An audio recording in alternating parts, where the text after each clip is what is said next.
நிலவரம் பார்த்தா முடியாது போல் இருக்கு.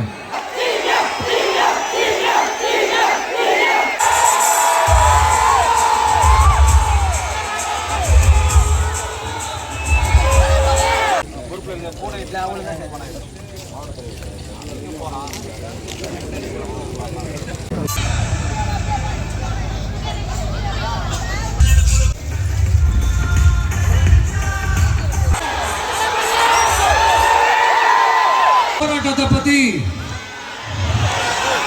ராகுல் ஒரு பையன் சின்ன பையன் பேசுனதை நான் கேட்டேன். நிப்பேன் நீ தொடர்ந்து நிப்பேன் சொல்லவும் தோணுச்சு. ஒவ்வொரு வீட்டுக்கும் ரொம்ப முக்கியமானவங்க அந்த வீட்டில் இருக்கிற பெரியவங்க தான். இன்னும் கொஞ்ச நேரம்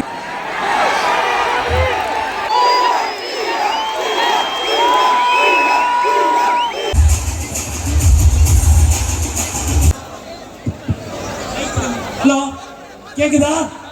விவசாயிகளின் கண்ணீரை தொடப்பேன்.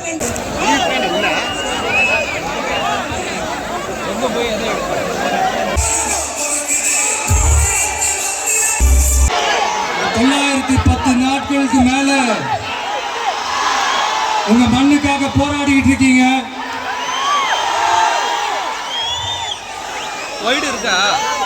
உங்க போராட்டத்தை பத்தி ராகுல் ஒரு பையன் சின்ன பையன் பேசுனதை நான் கேட்டேன். அந்த குழந்தையோட பேச்சு மனசு ஏதோ செஞ்சிருச்சு. உங்க எல்லாரையும் பார்க்கணும்னு தோணுச்சு. உங்க எல்லாரையும் கூட பேசி ஆகணும்னு தோணுச்சு. உங்க எல்லாரும் கூட நான் நிப்பேன் நீ தொடர்ந்து நிப்பேன் சொல்லவும் தோணுச்சு.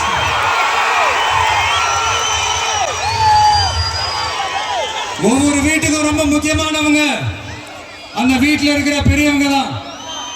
அதே மாதிரிதான் நம்ம நாட்டுக்கு ரொம்ப முக்கியமானவங்க உங்களை மாதிரி விவசாயிங்க தான். அதனால உங்களை மாதிரி விவசாயிகளோட காலடி மண்ணை தொட்டு கும்பிட்டுதான் என்னோட பயணத்தை தொடங்கணும்னு ஒரு முடிவோட தான் இருந்தேன். அதுக்கு சரியான இடம் இதுதான் எனக்கு தோணுச்சு. முதல் மாநில மாநாட்டில் நம்ம கட்சியினுடைய கொள்கையை பத்தி எடுத்து சொன்னேன். அதுல ஒண்ணுதான் இயற்கை வள பாதுகாப்பு. இதை நான் இங்க சொல்றதுக்கு காரணம் ஓட்டு அரசியலுக்காக இல்ல.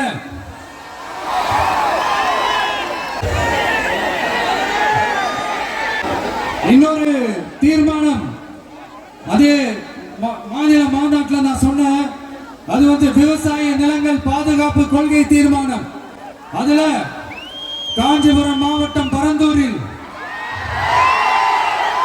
1000க்கும் மேற்பட்ட ஏக்கர் பரப்பளவில் 13 நீர்நிலைகளை அடிச்சு சென்னையை நிரந்தரமாக வெள்ளக்காடாக்கும் திட்டத்தை ஒன்றிய மாநில அரசுகள் கைவிட வேண்டும் என்று வலியுறுத்தின. அது மட்டுமில்லாம இந்த மண்ணுக்காகவும் மக்களுக்காகவும்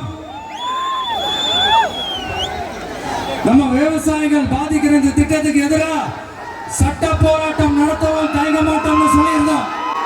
அதை இங்க உங்க முன்னாடி ரொம்ப ஸ்ட்ராங்கா வலியுறுத்துறேன். இந்த பிரச்சனையில நான் உங்களோட உறுதியா நிற்பேன். இன்னொரு முக்கியமான விஷயம், நம்மள ஆண்டுகிட்டு இருக்கிற ஒன்றிய அரசுக்கும் மாநில அரசுக்கும் நான் சொல்லணும்னு நினைக்கிறேன். நான் இங்க வளர்ச்சிக்கு எதிரானவெல்லாம் கிடையாது. ஏர்போர்ட்டே வரக்கூடாதுன்னு நான் சொல்லல, இந்த இடத்துல வரக்கூடாதுன்னு நான் சொல்றேன். இதை நான் சொல்லலன்னு இவன் வளர்ச்சிக்கு எதிரானவன் அப்படி இப்படின்னு சொல்லி ஒரு கதையை கட்டி ஆரம்பிச்சிருவாங்க. சரி, நமக்கு அதை பத்திலாம் கவலை இல்லை மெய்ங்க. எல்லாத்துக்கும் மேல இன்னைக்கு இந்த பூமியில வாழ்ற எல்லா உயிரினங்களோட இருப்பையும் புவி வெப்பமயமாதல் பயமுறுத்திட்டு இருக்கு. அதனுடைய ரிசல்ட் தான் ஒவ்வொரு வருஷமும் இந்த மழை காலத்துல வெள்ளத்துல சென்னை சிட்டி எப்படி தத்தளிச்சுக்கிட்டு இருக்கிறத நம்ம பாக்குறோம். ரீசன்ட் டைம்ல எடுத்த ஒரு அறிவியல் ஆய்வுல இப்படி ஒவ்வொரு வருஷம் சென்னையில வர ஃப்ளட்டுக்கு காரணமே இங்க இந்த சுற்றுவட்டார பகுதியில் இருக்கிற சதுப்பு நிலங்களை நீர்நிலைகளை அழிச்சது தான் சொல்லுது. இப்படி ஒரு சூழல் இருக்கும்போது 90% ஆஃப் விவசாய நிலங்கள் 90% ஆஃப் நீர்நிலைகளை அழிச்சு இங்க இந்த பரந்தூர் விமான நிலையத்தை கொண்டு வரணும்னு எடுக்கிற அந்த முடிவை எந்த அரசா இருந்தாலும் அது மக்கள் விரோத அரசா தான் இருக்க முடியும்.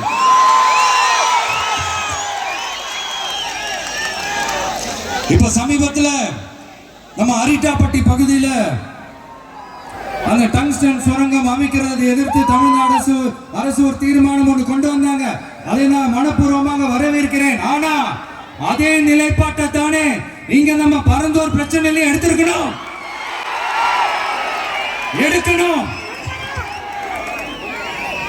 எப்படி அரிட்டாப்பட்டி பகுதி மக்கள் நம்ம மக்களோ அதே மாதிரி தானே பரந்தூர் மக்களும் நம்ம மக்கள். அப்படித்தானே ஒரு அரசாங்கம் யோசிக்கணும். ஆனா அப்படி செய்யலையே. ஏன் செய்யல? ஏன்னா இந்த விமான நிலையத்தையும் தாண்டி இந்த திட்டத்தில் அவங்களுக்கு ஏதோ ஒரு லாபம் இருக்குது.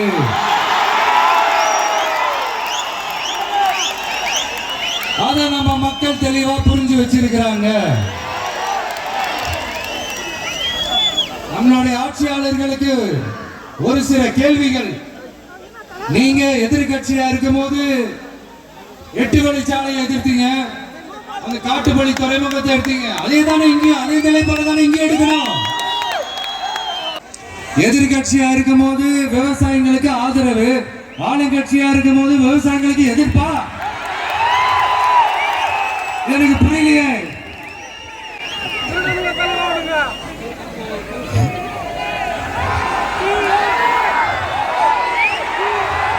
அதனால